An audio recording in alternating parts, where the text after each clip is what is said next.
Hello, everyone, and welcome to another episode of Shine Like a Diamond. Lovely to have you on board and join us today. Today, I'm very blessed with a beautiful guest, Janine, the Heart Lady. Um, yeah, I really love Janine. I follow her on Facebook. We have actually met in person once, connected, and yeah, I really resonate with the message that she brings. So, welcome, Janine. Thank you so much, Jacob. It was lovely to be invited on here with you and to share this space, this connection, this beautiful heart-centeredness that we have. So thank you.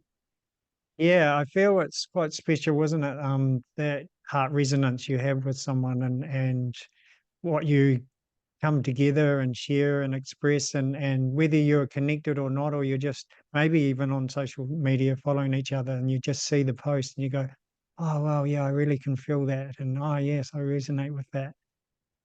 Totally. That's, with the likes of yourself and so many others that are coming into the purity stream of themselves now, that's what I feel. So it's that delicious clearness, the purity of your knowing of who and what you are and growing into. And that's what draws me. And it's just like swimming in a very clear ocean. It's just beautiful on a beautiful day. It's just wonderful.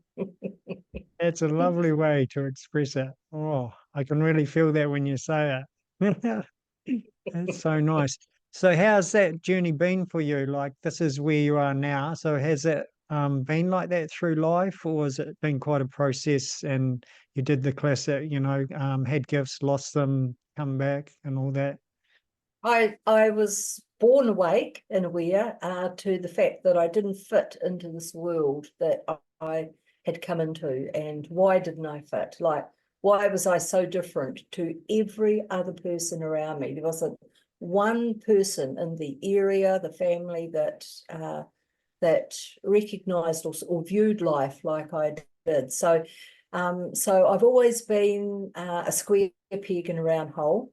I've always been kind of separate to the crowd, and always the one that's standing on the outside observing into the crowd. And I'm okay with being different. I grew up in a family where my father pushed me hard to mold me into the little black and white box of what he saw as a normal world. He was doing me the biggest favor, and I realized years later, of course, that he was guiding me to stand firmly in the truth of who and what I am. And it doesn't matter how I'm pushed from any direction, I stand there unwaveringly in my knowing of myself. So deep gratitude to Dad. He's long passed now, but often feel him around. And and then I went through life like I rebelled in my teens because that's what teenagers do, and I was sick of trying to live or forced to live by the rules of a society that I could see clearly wasn't for our highest good. So I decided to rebel against it and did all the things that youth does in that, and then came out the other end of it. And then in early marriage, I lost myself quite a bit. I became the central hub of the family and the glue that held everybody together and the peacemaker, and that role that the mother can often take on, or the feminine often takes on, and keeping everything smooth, keeping everybody happy, everybody else's happiness, and that. And then realize one day, where the heck am I? Like years later, where am I? Who am I? What's happened? When did this happen? And so then decided to leave the marriage. The kids were growing, and go out into the world on my own and find again who I was. And that's what I've been doing since 2008, is this roller coaster of a journey, I can tell you. And I won't even get on a roller coaster in real life. I do not like those things. I don't live in the adrenaline rush of those rides. But life itself is probably the biggest roller coaster there is. And so, to rediscover myself and to discover parts of myself that I'm newly discovering. Of course, there's a lot you've got to face in yourself. There's a a lot that life will bring to you, so that it's giving the invitation to be with, how am I feeling with this? What is this showing me about myself? And so yes, that's been the journey all the way through, but it gets easier. Like, you know, I would say to anybody listening, it definitely gets easier, even in the hardest, harshest, heaviest moments. It gets easier to just flow through those moments, taking all the pieces, all the gems of that particular experience at that time, and bringing them into recognition in myself. And then it's like it rises in me and it dissolves an aspect that was blocking the flow, an aspect born through struggle in a moment, or heaviness in my youth, or that just up it comes, and I recognize it. Okay, so that's that grief, and that's coming from that part, and okay, I see that part now, and how it's brought itself to me in so many varied and different forms during my life, and I've never recognized it before, but now I am. So, and then it's like we, you know, as the old saying, you go through the tunnel and come out into the light. Well, the light isn't the goal. That's not the goal. The actual greatest part of that journey of going through the tunnel and coming out into the light is the tunnel itself. It's being in that tunnel and all the parts we discover, and then rising out and ready to take a breath, face the world again anew, reborn in some way, changed, deeply changed in some way because of that process we've just been through, and on we go, on we carry, and then it's until the next dip. Or I always say, you know, we walk along the pathway of life and there's all these muddy puddles, and often we don't realize the depth of that muddy puddle till we're in it. And often it's hard to see out of that muddy puddle while we're in it, you know. But we always rise, we always come back up and dust ourselves off of the mud and then carry on. You know, that's the human experience here, gathering the most beautiful parts of ourselves as we go, and releasing the parts of ourselves that no longer serve our highest good. Those parts that were born through the struggle of ages past that helped us survive in those times. And now those parts are actually becoming redundant for where we are headed. And so we turn the heaviness, the shadow of ourselves, into the light by recognizing it, acknowledging and accepting it, and bringing it back into our heart of love. So what was heavy and harsh and held us down now lifts us up and lightens us even more. So, you know, always stays with us. It just alters form. Yeah, nice. Yeah, alters form. I like that because yeah, maybe we haven't kind of got to the core of it, so it's just presenting itself in another way until we've really got it, you know, really cleaned it out. And I also find, you know, as we evolve and we get to a new frequencies, we might have a thing come in, an emotion that we haven't experienced for some years. And that's just showing us that we are at a new frequency, at a frequency we haven't worked on that emotion in our field. And now we are there. So we're actually moving forward, where some people are like, oh, I've gone back to this thing. And I'm like, no, it's showing you you're evolving, you know, it's Absolutely. beautiful. Yeah. And, you know, it's also wonderful that people are realizing now that they actually are frequency, you know, because that's a very recent thing for most people. For me, I've always realized the vibrational level of life, because right, even as a wee girl, I could feel the emotion that others were carrying in them. I could feel how they were feeling in that moment. And I've said in the past on platforms, you know, so often adults, when I was listening to them as a child, so often their words wouldn't match what I was clearly feeling in them, you know. So I learned at a very early age how easily humans lie to each other, but mostly how they lie to themselves. Because sometimes if I challenge somebody, usually got a clip around the ear for challenging an adult, but if I challenge somebody and says, you weren't feeling like that when you were saying that, they would come back to me like firmly believing they were saying the truth. So it's like, okay, you know, I just I honor everybody now in their journey, where they're at, And but yes, growing up as a child, and you could clearly, like for me, it was transparently obvious when somebody was in conversation and saying something that they just wanted to be recognized, they wanted to be loved or liked or part of that group, or agree with that person, or even support the person in some way, even if they didn't agree. So yes, there's so many different reasons that we do not just stand there and speak our truth, but now we're coming into a time of understanding ourselves as vibrational beings, and understanding that there's a frequency in everything, and when all those different frequencies come together within us, within the way we put our words, within our intention behind the words, within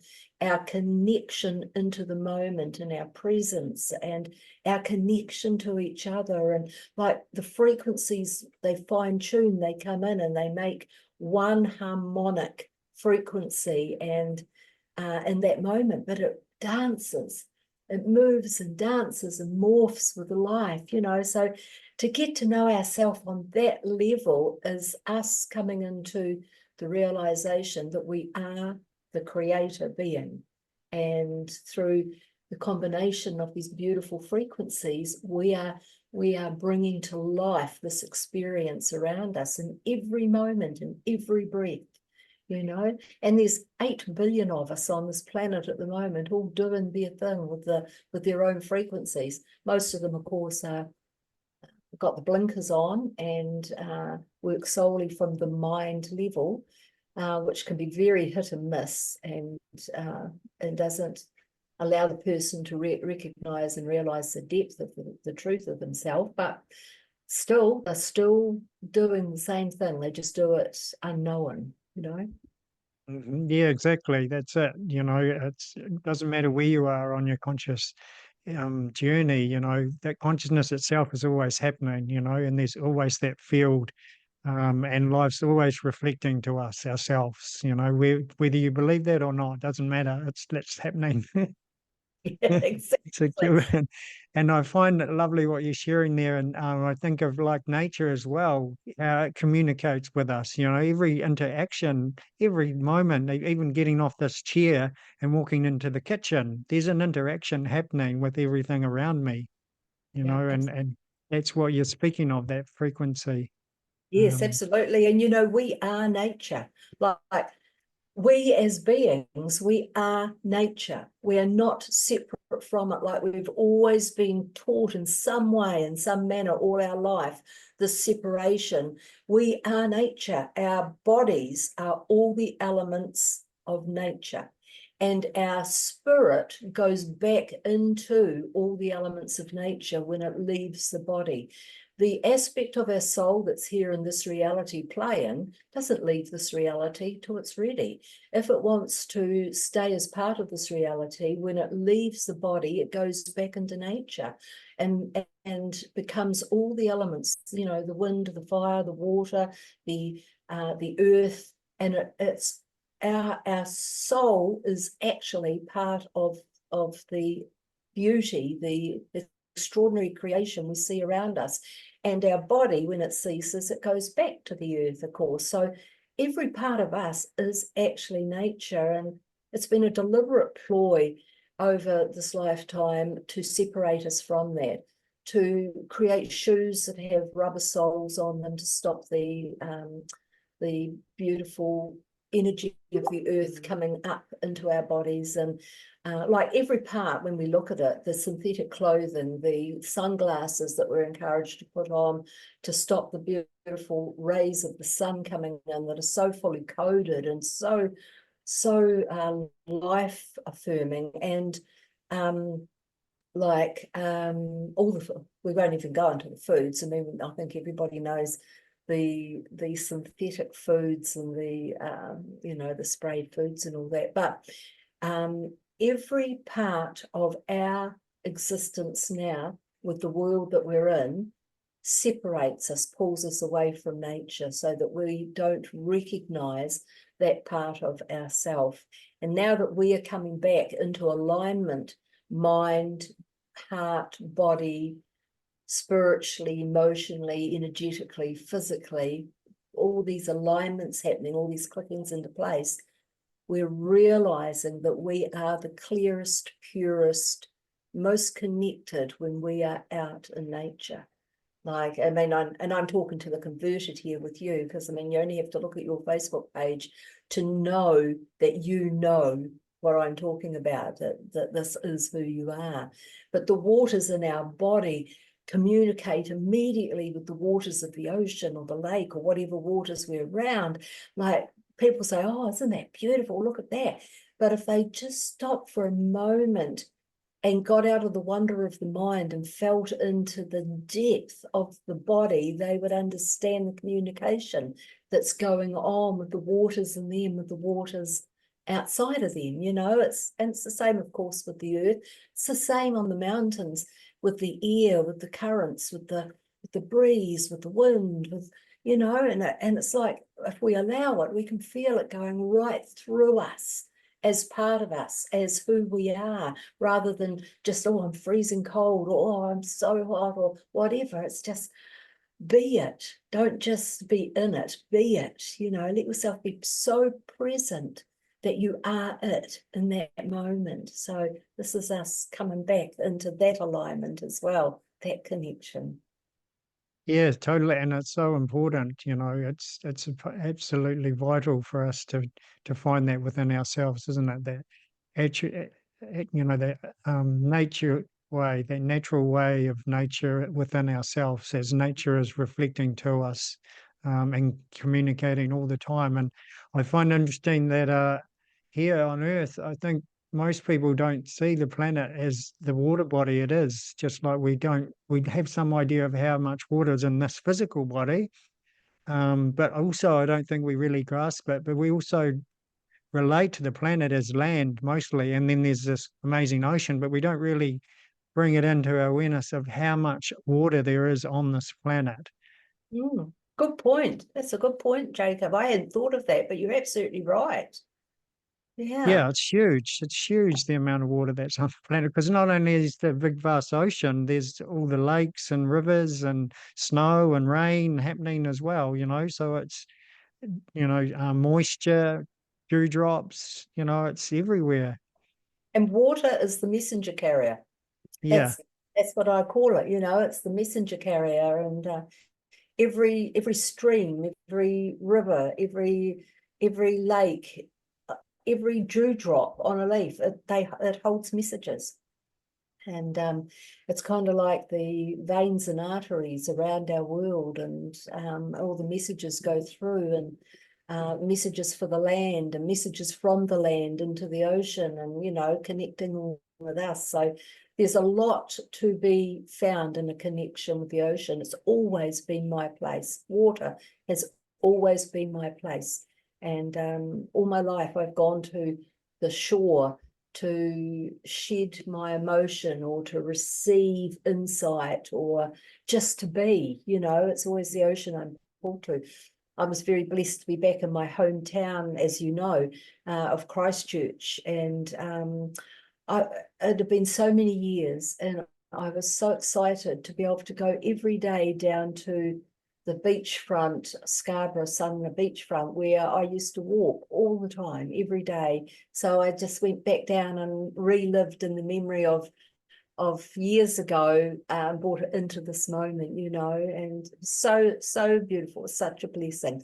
But yes, the ocean and me, we have this deep connection. I'd even love to be on it, like, you know, I was born beside the ocean, and I just like to, yeah, everything to do with the ocean, actually. Yeah, beautiful. I mean, I have had strong connections at times with the ocean and water, with surfing and water skiing and racing boats and things. For me, though, it was more the mountains. You know, it was a snow skier, but then snow, you know, it's a Yes. it's got a water element in it. So, yeah, it's important. Interesting what you say about going back to the beach. I just thought maybe, did you find when you went back there where you were when you were younger, was there parts of you still there that you retrieved? Yeah. Absolutely. Yeah. Great insight. I I found it interesting. I was being pulled back to Christchurch, apart from the fact that I've got family there that I hadn't seen for a long time. I just found it interesting that there was some deeper pull that was taking me back. And when I accepted this house that's there, I had no idea where it was until I had accepted it and it was confirmed. And then she gave me the address, and it's right across the road from where I used to live, like exactly across the road from where I used to live. And I sat down in communication one day and I said, what is all this about? And I was told, dear one, you've come full circle. You've come full circle back into where you left in 2015, and you are releasing. There is so much to release here. So every time I went down to the ocean too and walked the beach that I had walked so often, I could feel the releasing, the letting go of all that I was in all the years leading up to this now moment. Because like I was in Christchurch all my life, or most of my life. And even looking around at the Port Hills, seeing all the familiar shapes of the Port Hills, and every part, every aspect of where I grew up, I could feel a release. I would look at it, I'd feel it in my heart, I would love it and remember, and oh my gosh, can't believe I'm here. And then I would just gently feel the letting go, you know, and it's like, wow. So all that was done in 2 or 3 weeks there, but I was actually there for 6 weeks. So it was kind of like, yeah, not a lot happened, you know, after all that was done. So, but there's always a journey to go on, even if we're not aware of it at the time. And so, yes, it was definitely a full circle coming back, reconnecting, recognizing, releasing. Well, quite a journey. And I love how you just, you said yes to something and you didn't know what you were saying yes to because it had a higher purpose. And I think that's a natural way as well. That's in our nature. That's tapping in. Absolutely. That's how I live my life. That's how I live my life. So I get a pull to something, and even if I'm not clear on why I'm getting a pull, I'm very aware of the pull. It's got nothing to do with the mind. It's coming from a very deep place within me. And so I follow that. So, you know, I could say I follow my heart. My heart is my guide. But and the heart, yes, but it comes deeper than the heart. It's coming through like I know myself as a portal. We are all portals, every human being. And so that a portal is like a flow through both ways. So it flows through itself both ways, back and forward. And so the pull comes through and up. And that's why I left Christchurch in 2015 and came to Auckland in the first place. Was there was this deep pull to move to Auckland. And like, I didn't know Auckland. I had no idea. And when in communication, I got anchor light on the North Shore, I actually had to go into Google and have a look at what the North Shore was and what it looked like. So all these beautiful beaches, and I thought, yeah, that looks okay. I could live there. And you know, so like I didn't have a job, didn't have a place to live, nothing, but I just gave everything away, put 2 boxes and 2 suitcases and my cat in my car, and we drove up to Auckland. Part of the adventure, you know. And of course now in the recent last couple of years I've been doing house sitting. Each time I get a pull to the area and which area it will be, and always know that there'll be something in that area that that's for me, that's going to be the gem, if you like, you know. So yeah, no, just love it, love doing it. Yeah, it's amazing. Beautiful sharing, and I resonate with that. And I feel something maybe we could explore is like I find on our journey there's all these stepping stones, and there's like, trusting in something, or people could say having faith and things like that. And I feel they are very purposeful and they are very important for us to have in our life. However, I find that what I think you're sharing about deeper, like in the heart and the knowing and all that, you actually can go deeper into that. And then it's just you're tapping into the field. That's what I find. So it's already happened. It's just you saying yes to it, and then it presents itself. Absolutely. if we do the stepping stone part, we're still engaging the mind to quite an extent. So we may be following an inner guidance, but we need the steps that, you know, so that we can trust in each step.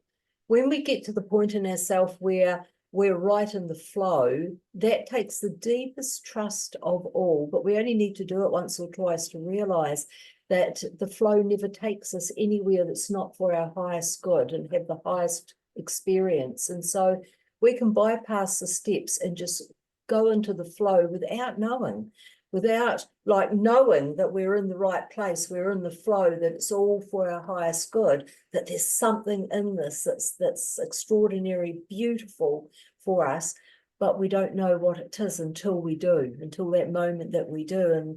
But we're okay with that, because having to know is moving ahead of the now moment and trying to plan for it or set up an expectation of it. Not knowing, which is fully trusting, is just taking that breath in this now moment and being present here, knowing that each moment unfolds as we move forward, you know, and like that is the truth of who we are. That is the world that we are birthing through us right now. We won't be engaging the mind. We will not be planning. Like there's always a certain amount of coming together and organization that will be required until way in the future now, where not even that will be required, but leading into that future now, because as you know, everything is only now. So the future is only now. So there is a time in this now moment that we would call the future, where there is no organization required, because every being in that now moment knows who and what they are as the flow, and we all just flow into and entwine and dance and play together within that flow in the most incredible world that is beyond our imagination at this moment. You know, so the stepping stones are a very good, I don't want to sound condescending when I say beginning, but it's a very good part of the journey to reinforce our trust, so we can put our trust in that next stepping stone. And once we're on it, take a breath in that, and then put our trust in the next stepping stone. And then one day we don't need the stepping stones anymore, you know? Yes, yeah. You just go. Yeah, I mean, I totally resonate. As you know, I flow pretty much like that most of the time.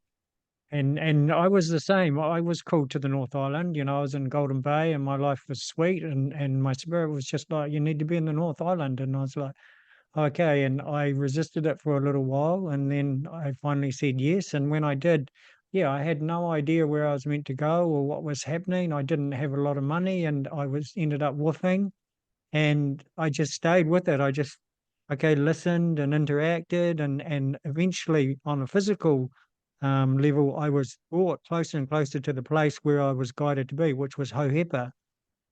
And I never saw myself working with such incredible, differentiating ability type people. Some would say special needs, but yeah, it's it's another story on what to call them. But yeah, and when I got there, it was just incredible. And I got down to $50 in my bank account or in my name, and that was it. And I wasn't worried. I didn't have a concern, and I didn't have a job. You know, I didn't know what was next. And then all of a sudden, it just clicked in, and boom, and then I had it, and yeah, and off I went, and amazing experience to be there. And I find that it's so beautiful when you step into that unknown. Like you're always so supported, and the things that show up in your life yeah, can be beyond what you can imagine, you know, and it's the same being here. Um, I do find sometimes it's important to let go of something. So I had it with house sitting once when I felt a certain area to go to, and I keep looking, and I keep just missing that house sit, just missing that one. And I've tuned in, and I was like, you need to leave your job. I'm like, okay, so I need to leave my job first before I get the house sit and say I'm going to leave my job. So okay, Yes. I rang my uncle. Where was I? Yeah, I was at Hohepa, and I rang my uncle, in Auckland and said, "Oh, can I come and stay with you for a little bit?" And he said, "Yeah, yeah, we have some jobs here, even if you want to, but you don't have to." And I said, "Okay, cool." Within about 2 or 3 days of doing that, I got an email from someone on the house sitting website saying, "We have a house sit in Oporiki for 6 months, wondering if you can come." And this was like on Thursday. It starts on Monday. And I was Yeah, like, yeah. yeah. And that was the exact area that I felt drawn to as well. My partner at the time and I. And yeah, and a 6 month house and didn't have actually an animal. So we were free to go and explore the area and made connections and offered healings. And yeah, just flowed. Isn't it But it was that amazing? that gap, you know, Yeah, letting go of something first. yeah. It's just amazing how life blatantly brings in exactly what we need right in that moment, exactly what is required to keep us in the flow and moving. And that's what builds our trust up, I was talking online with a young lady last week. This is a classic example. And she said to me, she's like 21, and she got the pull to go overseas, to go on the big OE by herself. And anyway, she was pulled to Scotland.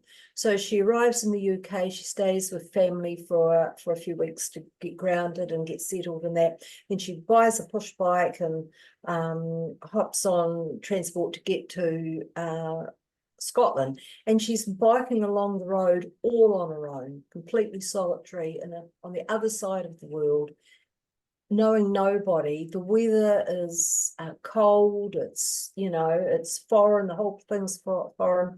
She's had many, many, many tears, but she's determined to follow the pull to see where it's pulling her.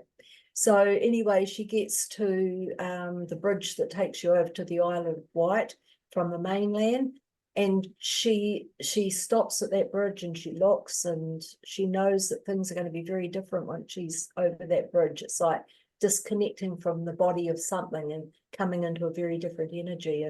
But anyway, she goes across the bridge. She knows there's no return. She cannot go home once she's crossed that bridge until whatever's happens going to happen. So she crosses the bridge and then comes to this place where it's like it's getting fairly dark. She's feeling very, very low, and she's off a bike, and she's just thinking, what the heck am I doing? And she looks across, and there's this road that's so steep and it's so long, and it goes right up over a hill, and she knows that she has to bike up that to continue, and she can't just stay here the night where she is. So anyway, she's just standing there watching, and a van pulls up next to her.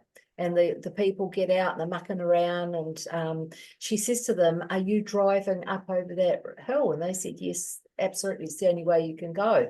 So she said, "Is there any way I could get a lift with you?" And they said, "Absolutely." Well, the guy that's driving the van happens to know how to dismantle bikes. He can do it with his eyes shut. So he takes off the front wheel, puts the bike in the back.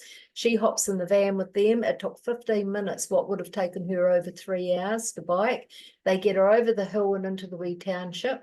So she's in the township and she sets her tent up, and then she goes into the local pub to set her laptop up with Wi-Fi and start looking for jobs in this little township.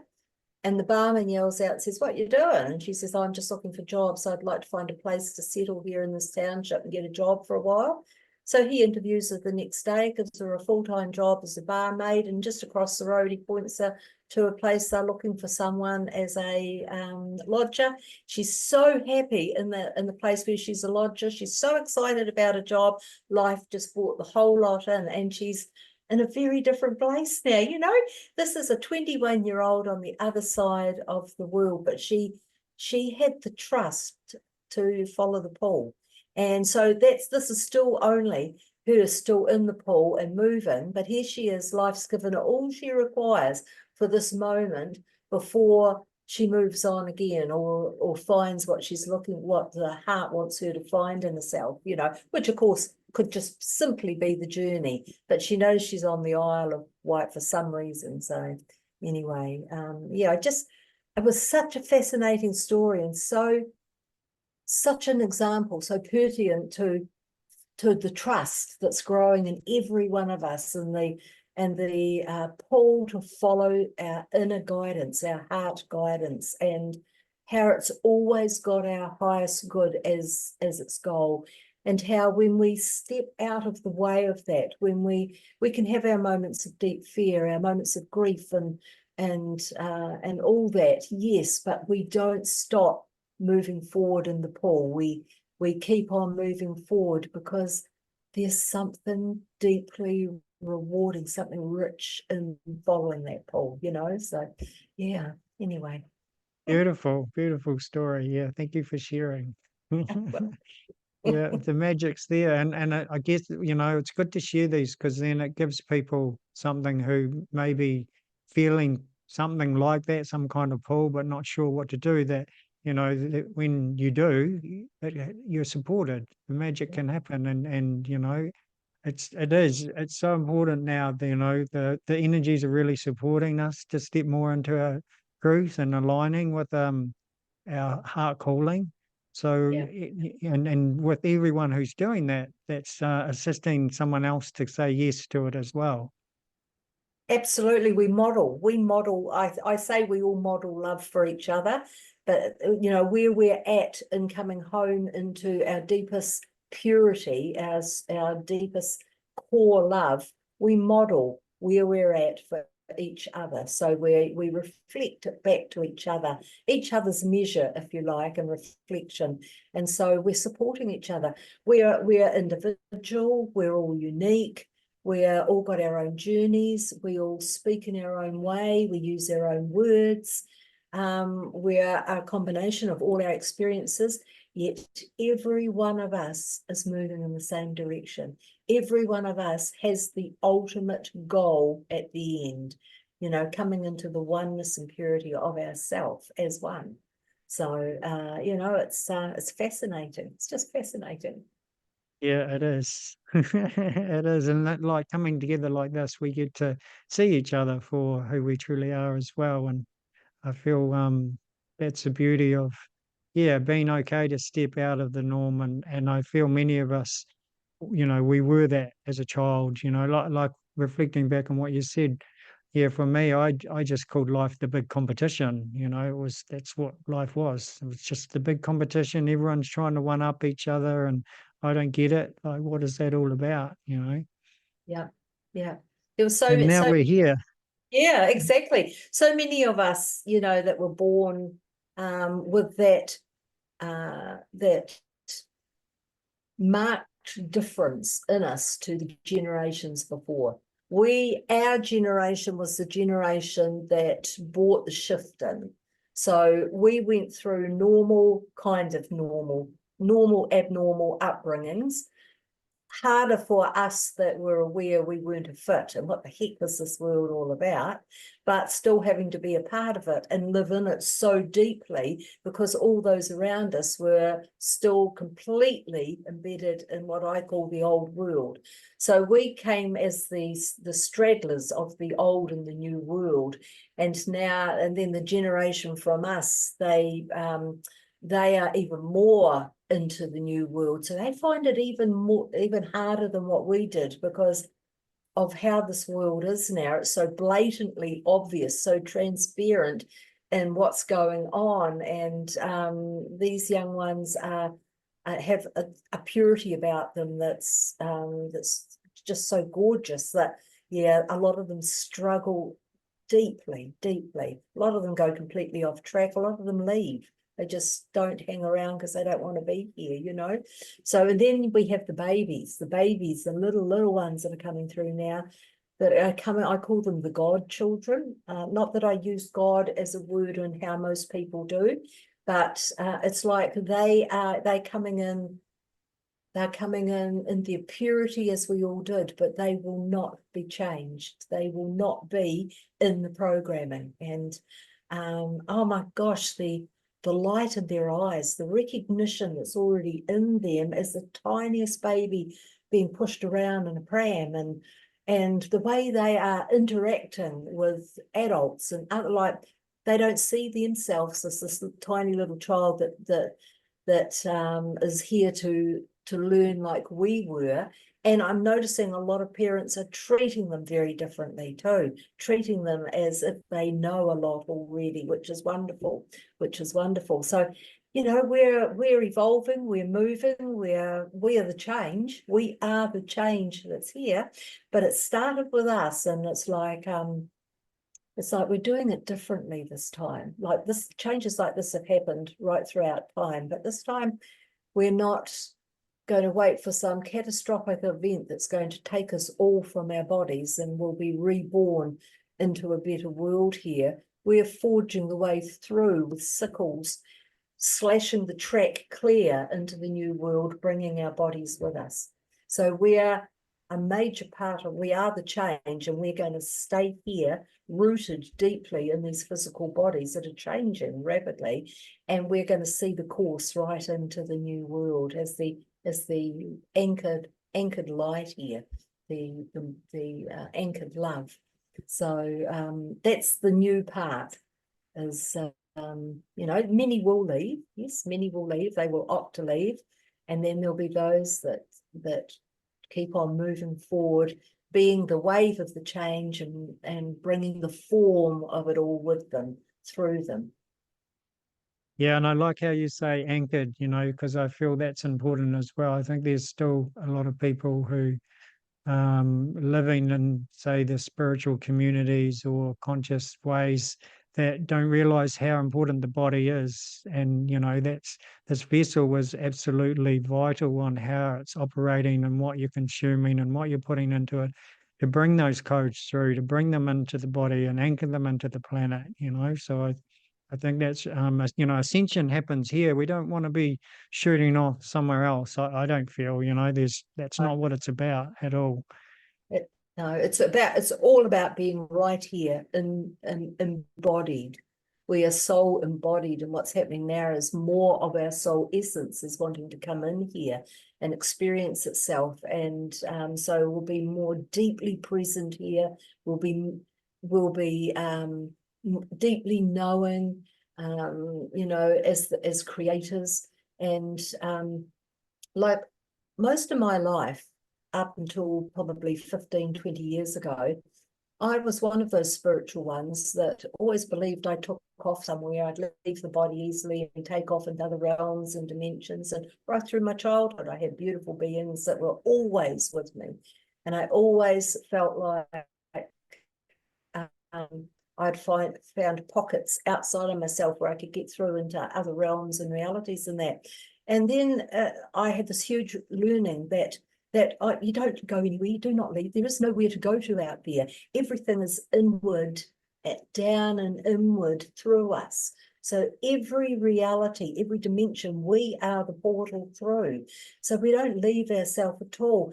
That is a deliberate inverted truth that's been fed to the spiritual communities to keep us separate from ourselves. Everything is to keep us separate from ever knowing our deepest truth. So many retreats out there and events and that never actually, they're like dangle the carrot in front of you. This is what you'll get if you do this for a week or this for a month or pay up for a year, but you never ever quite make it. It's never quite there with you. And then the person blames themselves. They weren't diligent enough. They weren't committed enough. They weren't this or that enough. So in comes the low self-worth. You know, the whole thing is geared for keeping us separate from ever knowing. And all we ever need, we don't need any retreats or events or that. Really, all we need is to come into stillness each day. Each day, even if it's only for 5 minutes to start with in a 24-hour period, stop. Just completely stop in our life and sit down and be still. We don't have to do any formal steps. There's no routine. There's no ceremonies or rituals. We just stop, and we just take a breath and sit down, and our mind can do its business. We don't have to try and stop the mind. Let the mind plan in that time. Let it make its list. Let it go into the past and the future if it still has that belief. Let it do all that. We just stop, because the 5 minutes of just stopping grows, deepens, becomes clearer, softer. And then we start to realize a presence in that space. We come face to face with ourselves. And there's no mind. In that space, there's no mind. Mind can't get in there. So there's no programming, there's no beliefs, there's no ideas or perceptions, no expectations, no attitudes. There's just us in our purity.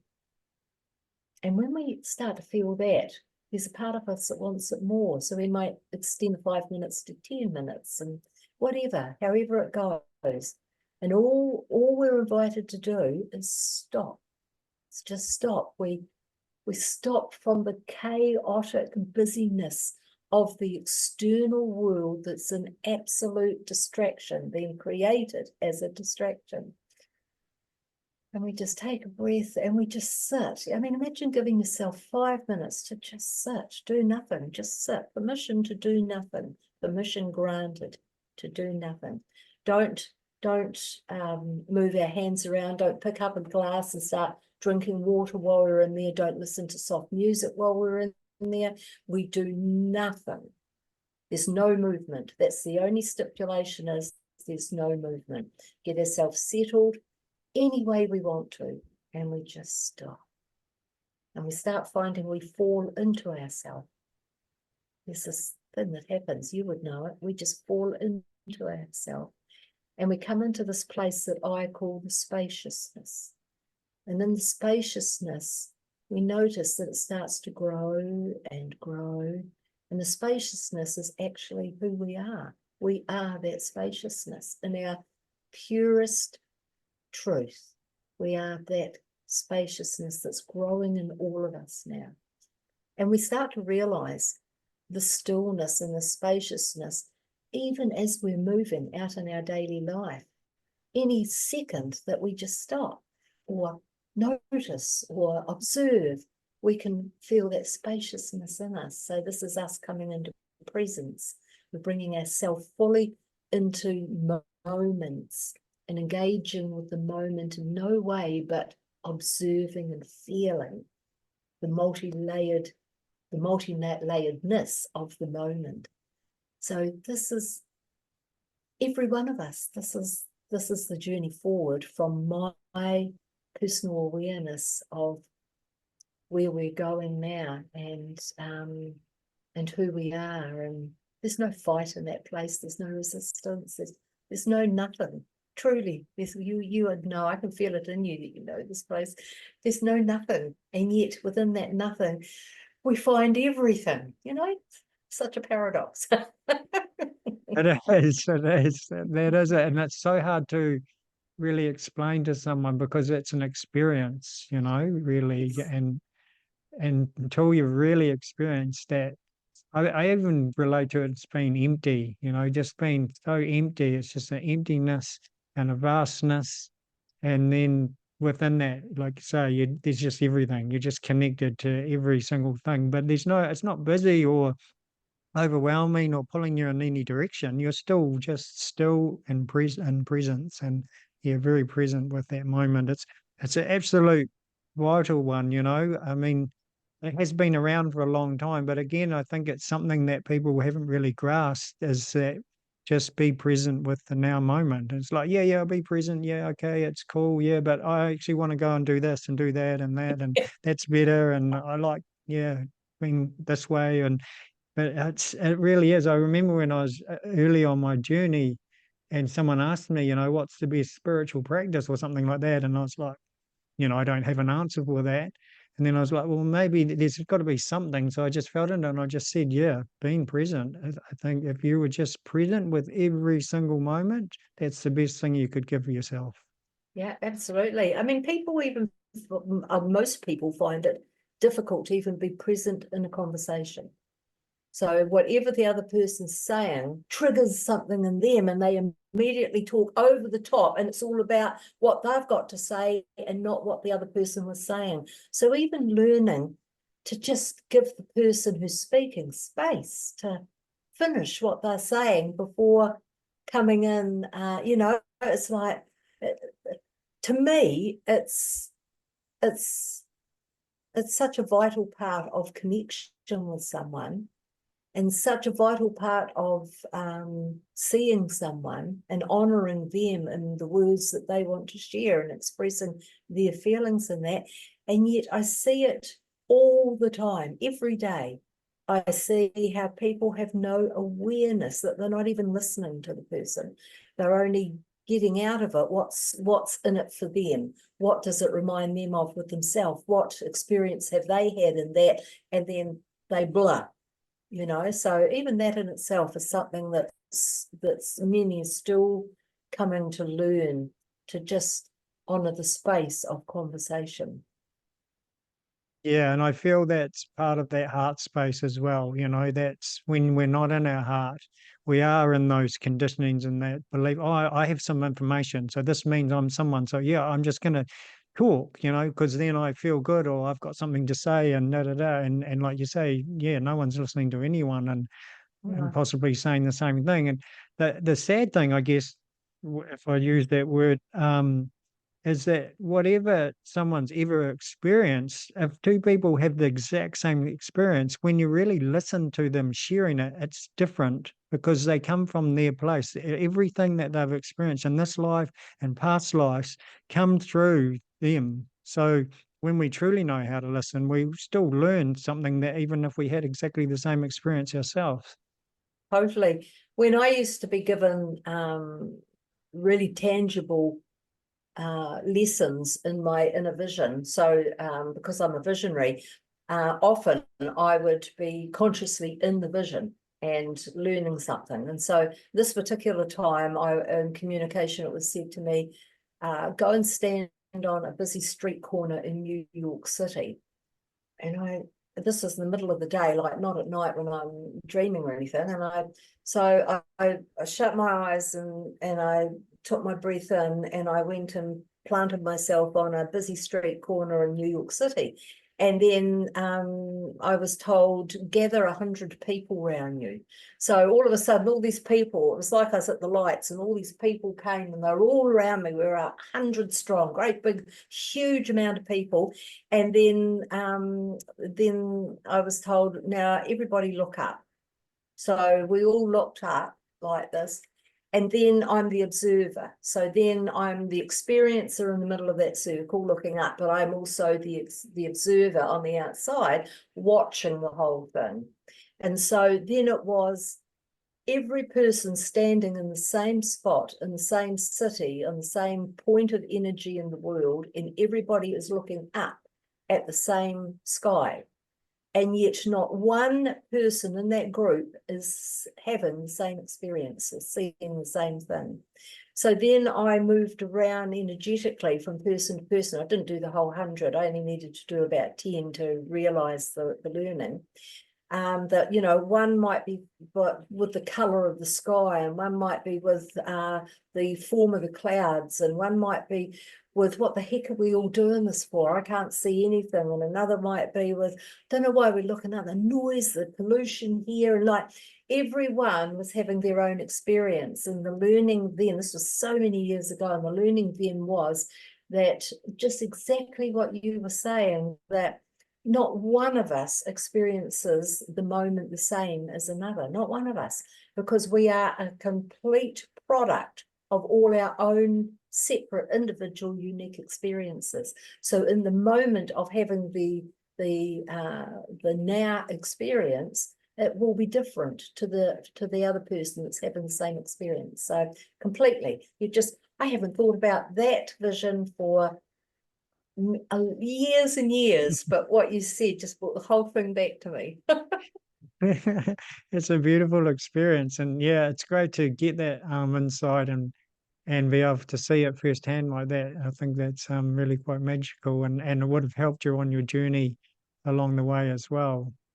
That was So my greatest learning was always came as experiential, like that within vision or whatever. Sorry, you were going to say? no, it's fine. Yeah, I love that as well, because again, I feel that's being in the body, being present with the moment, being, it is what we've come here to do and be is to experience life and just see everything as an experience, not put all these labels. And we tend to even have interaction or something, and we put these add-ons, I call them, this means that, and then that happened because that means that, and this is that, and on and on and on, another one. Yeah. That's great. I love it. Yeah, you're right. Absolutely right. Oof, my goodness. Okay, I'm done. I'm just going to lie down or not engage, or Yes. I'm going to be Yes. angry and annoyed and tell people they need to stop doing what they're doing, or all Yeah. these interesting things. Yeah. This has been beautiful. Is there anything you'd like to share with the audience before we bring it to a close? Okay, right in the moment. Is there anything I would like to? Yes, there is. I would like everybody that watches this to know that they can't get it wrong. That there is, in truth, no such thing as wrong. That from our highest level of soul, we love every moment of every experience that we can have here. We love every emotion that we can feel here. This is the only place in this universe where we can actually get to experience the roller coaster of tangible emotion. We love coming here for that. And there is nothing wrong with any of it. Doesn't matter what the action looks like. There's only wrong applied through judgment, and judgment comes from the mind, comes from fear, comes from the programming. That is not the truth of us. So the deeper into the heart we go, the more we allow ourselves to view things differently. We allow judgment to soften right down, because the more we're out of the mind and in our heart. So if you're listening to this, you have never got it wrong. You have been right in everything, even right. There's no such thing as right, but it just is. So I won't even say right. It just is. Give yourself a break. You've got nothing to forgive yourself for. You are learning. You are learning. We all are learning who we are, who and what we are. And we do this through experiences. Thank you. Beautiful. Thank you, Jacob. Thank you for this wonderful conversation. It's been so beautiful. I feel so blessed. Thank you. I received that with much gratitude, and I totally feel the same. I'm really grateful to have you on, and for you to share your light with us all. It's really a blessing. So thank you. Thank you. And thank you to everyone who's joined us today. May you go well. May you know your bliss and enjoy life to its fullest. And just keep loving every moment. It's all good. It's all perfectly how it's meant to be. Yeah. Thank you. Thank you.